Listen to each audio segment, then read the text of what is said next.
할렐루야. 2021년 8월 25일 수요일입니다. 오늘 수요 예배 시간을 위해서 하나님께서 우리들에게 읽고 깨닫고 마음에 담으라 주시는 말씀은 시편 29편입니다. 그 가운데서 1, 2, 3절과 10절, 11절 말씀을 발췌해서 함께 은혜 받기 원합니다.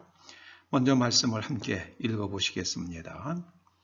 너희 권능 있는 자들아, 영광과 능력을 여호와께 돌리고 돌릴지어다. 여호와께 그의 이름에 합당한 영광을 돌리며 거룩한 옷을 입고 여호와께 경배할지어다. 여호와의 소리가 물 위에 있도다. 영광의 하나님이 우레소리를 내시니 여호와는 많은 물 위에 계시도다. 여호와께서 홍수 때에 좌정하셨으며 여호와께서 영원하도록 좌정하시도다. 여호와께서 자기 백성에게 힘을 주시며 여호와께서 자기 백성에게 평강의 복을 주시리로다.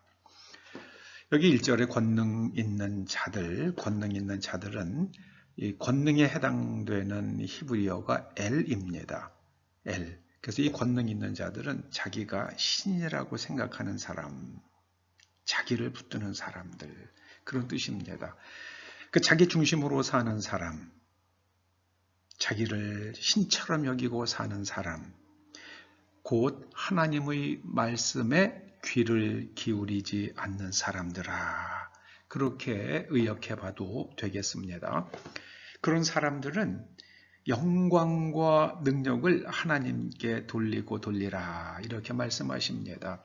너희들 생각, 너희들의 고집 다 꺾이고 무너질 것이다.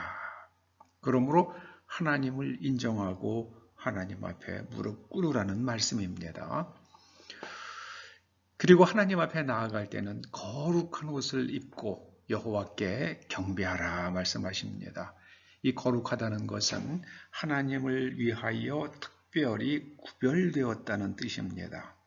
그래서 이 거룩한 옷을 입는다는 것은 그 생각, 그 내면 구조가 하나님의 말씀에 정렬되고 그로 말미암아 행동도 하나님의 말씀에 어긋나지 않는 것을 의미합니다. 그리고 하나님께서 하나님의 소리가 물 위에 있다 말씀하십니다. 물은 세상을 가리킵니다. 물 위에 앉은 음료가 나오죠. 요한계시록에 그 물도 세상을 가리킵니다. 세상을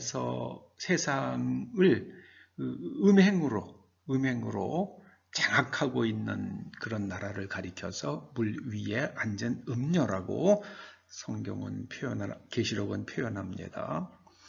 여러분, 그 음녀라는 것은 성적인 유혹으로 남자를 유혹하는 게 그게 음녀죠. 지금 돈으로 여러 나라를 유혹하는 그런 나라가 있다면 그런 나라가 바로 물 위에 앉은 음녀가 될 것입니다. 하나님께서 그 세상을 통치하신다는 겁니다.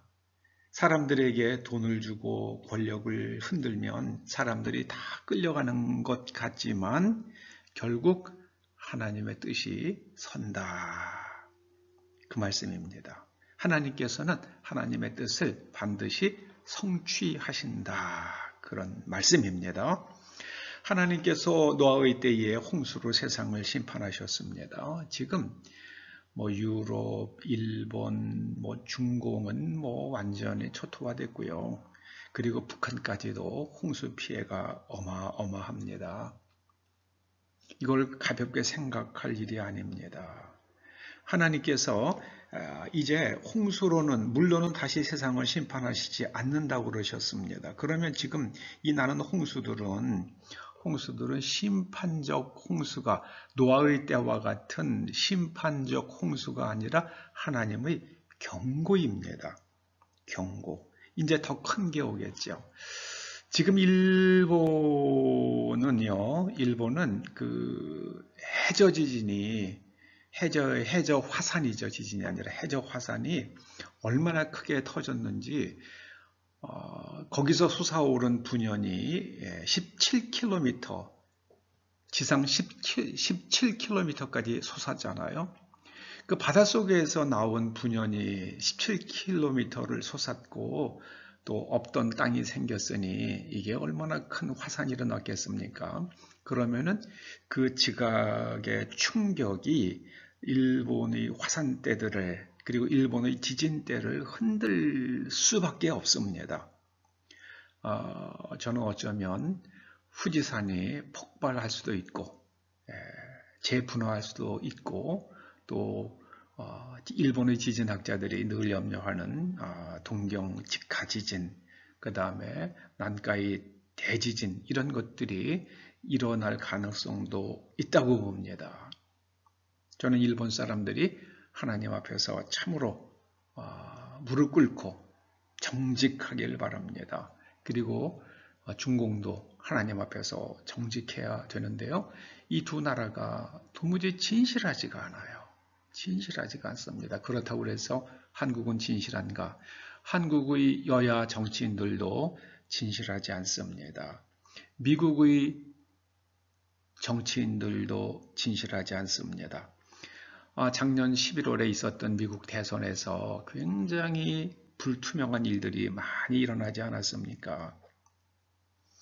그런데 미국의 대법원과 펜스 부통령이 그냥 찰떡같이 힘을 합쳐서 바이든 현재 대통령을 대통령이 되도록 그렇게 밀었죠. 그 결과는 앞으로 미국의 어떤 결과로 돌아올지 조금 더 지켜보면 알 수 있을 겁니다. 그런데 오늘 11절이 결론입니다. 여호와께서 자기 백성에게 힘을 주신다. 하나님께서 하나님을 믿는 사람들에게 힘을 주십니다. 그리고 하나님께서는 하나님의 백성에게 평화를 주십니다. 평강의 복을 주십니다.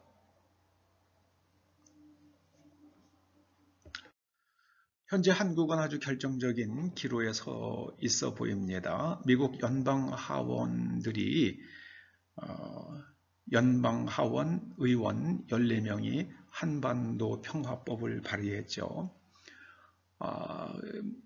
어떻게 될지 한번 지켜봐야만 합니다. 그리고 그러자 한국의 여당 의원들은 이를 지지하는 성명을 발표하고 심지어 영국에서 하원 의원들 일부도 한반도 평화법을 발의하고 있습니다.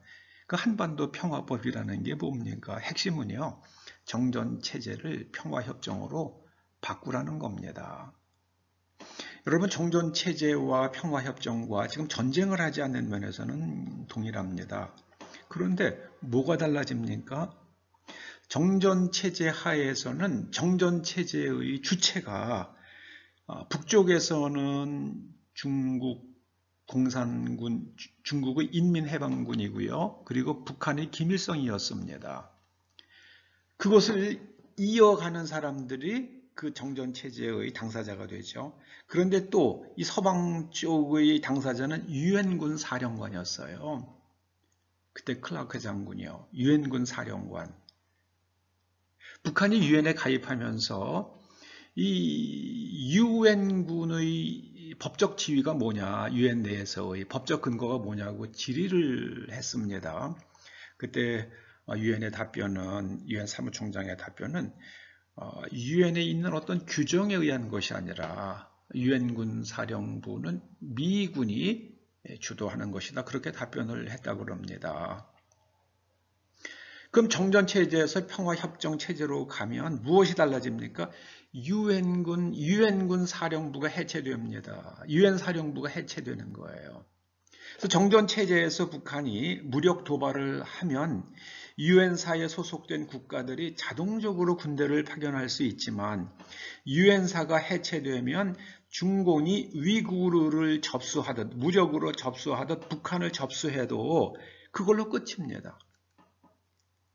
여러분, 남한이 중공하고 싸워서 북한 영토를 되찾을 수 있겠습니까? Never. 내봅니다. 그러면 우리나라 헌법 3조가 이야기하는 북한이 우리의 영토인데요. 그걸 지키려면 어떻게 되겠습니까? 이게 정전체제가 유지가 되면서 문제가 생길 경우에 북한을 유엔 사령부가 유엔군이 점령을 해야 됩니다. 유엔군이 접수해서 북한을 미군 주도하에 중공 원하면은 거기 들어오면 되죠. 그래가지고 이걸 자유민주주의 국가로 체제를 바꾸면 됩니다. 그러면 한반도에서 전쟁의 위협이 아주 없어지는 거죠. 북한에 자유민주주의 국가가 생기면 그 자유민주주의 국가가 남한과 전쟁을 할 리가 없죠. 남한이 공산 국가가 되면 또 모르죠. 그러나 그런 일은 없겠죠. 저 같은 목사가 이런저런 귀동냥을 해서 이해하고 짐작하는 일인데 모를 리가 없습니다. 이런 상황에서 아프간 사태가 터지면서 미국 공화당은 물론이고 민주당 내에서도 정전 체제를 유지해야 한다는 목소리가 나오기 시작하고 있습니다. 아마 나올 겁니다. 하나님의 목소리가 물 위에 있다는 것은 세상을 하나님께서 통치하신다는 뜻입니다. 하나님께서 노아 때의 홍수로 세상을 심판하신 것처럼 이제 홍수를 통해 인류에게 각성하라고 신호를 보내십니다. 그런데 노아의 홍수 때나 소돔과 고모라의 심판 때에도 마찬가지였지만 깨닫는 사람이 나타나지 않습니다. 깨닫는 기미가 전혀 보이지 않습니다. 결국 물 위의 음력 큰 성 바벨론이 하루 만에 1시간에 괴멸되는 일이 일어날 것입니다. 큰 성 바벨론, 큰 국가가, 대국이, 큰 나라가 1시간에 괴멸되는, 1시간에 불타 없어지는 일이 어떻게 가능하겠습니까? 현재 상상할 수 있는 것은 핵전쟁이죠. 핵전쟁. 큰 성 바벨론, 1시간에 불타 없어질 큰 성 바벨론이 어떤 나라일지 저는 모르겠습니다. 짐작은 합니다. 여러분, 그 나라가 어느 나라인지는 깨닫고자 하는 사람은 하나님께 여쭤보시기 바랍니다. 깨닫게 해주실 겁니다. 예수님께서는 마지막에 심판 때의 일들이 겨울에 일어나지 않도록 기도하라고 그러셨습니다. 여러분, 우리들도 그런 일들이 핵전쟁이 일어난다면 겨울에 일어나지 않고 여름에 일어나기를 기도하시기 바랍니다. 반드시 일어날 것입니다. 그 모든 물이 써서 먹지 못하게 되는 일이 일어납니다. 그 쓴 물, 그게 바로 체르노빌입니다. 체르노빌. 방사능으로 오염된 물들이 그걸 먹으면 그 물을 먹고 사람들이 죽는다 그랬잖아요. 그런 일들이 일어날 것입니다. 온 인류가 깨어서 자신들의 욕심을 버리고 하나님의 말씀에 부정함으로 말미암아 우리 모두가 온 인류가 평화를 누리게 될 수 있기를 주님의 이름으로 축원합니다. 기도하시죠. 아버지 하나님, 하나님의 백성들에게 힘을 주시고 하나님의 백성들에게 평화를 주시옵소서. 하나님의 뜻을 깨닫고 기도할 수 있도록 은혜 베풀어 주시옵소서. 예수님의 이름으로 기도드립니다. 아멘.